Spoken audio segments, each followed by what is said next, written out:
What's up, guys? Parker here with Barrington Acquisitions, and we're standing outside a quadruplex that we picked up about a couple months ago that's under renovation right now. It's a fire damaged property, probably the biggest renovation that we've picked up so far, and came by to get a little update on how things have been going, so I want to walk y'all through. But before that, I want to touch on a subject that comes up a lot, and that is, do I need a bunch of money to get started with real estate investing? And the answer right off the bat is no. A lot of people come up to me and say, hey, how'd you get started? I want to do this, I want to do that, but I don't have, $40, $50, $100,000 to get started with a project that, may seem super hefty and like it needs a lot of money, like this one behind me.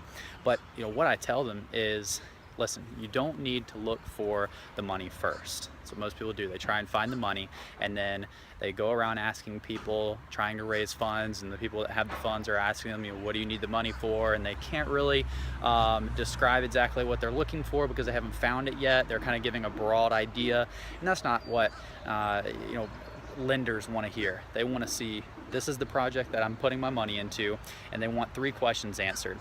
How much do you need? When am I going to get it back? And what happens if you can't pay me back? If you answer those 3 questions to an investor, it's a pretty good chance you're going to get the funds. Now, they're also going to look at the property itself, and they're going to see if it's a long-term property, what the cash flow is going to be, if it's a flip, what the after repair value is going to be. But mainly, what you want to focus on is finding the deal before you look for the money. Okay?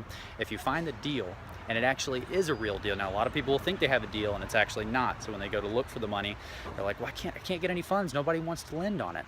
Well, that's probably because you don't have a real deal. Okay, but once you do find that sweet deal, it is not hard to get the money on it, all right? So as an example, I'm going to go through the numbers on this property as I kind of walk through this lower level and show you guys the progress. We were able to pick this property up for $40,000. It was going to be 60, but there were some things that came up in our inspections that I was able to negotiate a price reduction down $20,000, which was great. Definitely helped us be able to take this deal down. So that was $40,000. All right. Now, it did need a ton of work and still does. So we've got some bids on it. The bids came back conservatively after some soft cost and conservative numbers here, about $160,000.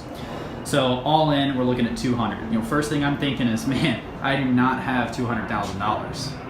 But luckily, like I said before, if you find a good deal that you can pay a lender on, they will be happy to lend you the money. So you don't necessarily need all the money up front. How this deal decided to work out is my wife and I decided to put down the money to purchase the property just because it needed to be a cash buy. We needed to take it down quick because, in our opinion, it was a good deal. So we put that 40 down. We happen to have that. All right, but you don't even have to do that. I could come to a lender and say, hey, I need $40,000. I've got 5. I'll put some skin in the game. Here's the numbers. And a lender would have given me $35,000 to take the deal down. Okay? All they're looking for is that you're going to have the funds to back them up to pay them back after you're done finishing the property. So in this scenario, we put down 40, we needed another 160K to do the rehab. All right, so what we're gonna do after that is we're gonna have a bank come and check out the property and say, well, we think this property is valued at around $250,000. So we will lend you, let's say, it's probably gonna be between 65 and 75% of the after repair value or the appraised value. So that's gonna be roughly let's just say $170,000. Okay. Well, we're all in at 200. We put 40 in of our own money. We borrowed 160. We're about to get 170 back out of it from the bank for a 15-year, say, fixed loan at 4.5%. Just using rough numbers here. Haven't got anything final yet.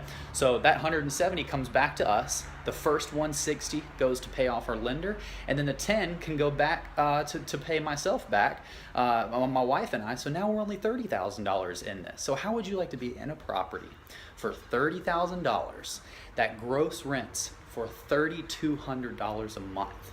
That's an awesome return. And it just goes to show you don't need 200K to come into a project like this. If the deal works, if the numbers work, you can find a lender to make it happen. It does not have to be your own cash. So one last thing in here, just wanted to show you the upstairs. This is the 2-bedroom 1 unit on the upper left, and then down over there you can see the 2-1 on the upper right, and you can see all this new framing. Basically, the entire roadside of the quadruplex has been replaced, roof structure wise. Love that new wood smell. And then go over here where it gets real dark. You can see that's that wood charred roof structure that's still being replaced, and the back half is already torn off. So what they're doing is going to replace one board, put in a new one, take out the old one, put in another new one by one. So they're not actually removing the entire structure at once. This is going to be a little closet here. We've done some manipulation with the floor plan. So I'll show you one. There used to be a little wall that went out. You can see where it was right there. The wall just went over, and it's just unneeded wall space that is crippling the floor plan. So all of that stuff, we're re-supporting the structure and taking out those small walls where they're not needed. The kitchens are fairly small, and to get all the appliances that we want to put in there and have enough cabinet space, we needed to manipulate the floor plan a little bit. So this was, there were some more 2x4s right here. That was the doorway. In order to have the dishwasher open and not hit any cabinets the way we wanted to lay it out, we're actually going to close this door off, have the dishwasher open right there, and then open a doorway here. So just a few things that were changed, but you can see a lot of framing has been done, and it's definitely coming along. And I don't know if I showed you last time, but I was really excited. These hardwood floors were actually not damaged too bad. They were covered by some engineered flooring, and even though, you know, the fire was really bad right here and the water damage on top of everything, I mean, no warping or anything around here. So we're either gonna save these and just carpet over them, or maybe sand and refinish them. So I haven't decided yet. But thank y'all for watching. I really appreciate it. Message me on Facebook, Barrington Acquisitions, if y'all have any questions about anything I touched on today, numbers wise. I'd be happy to help. But yeah, thanks for watching. Have a great day.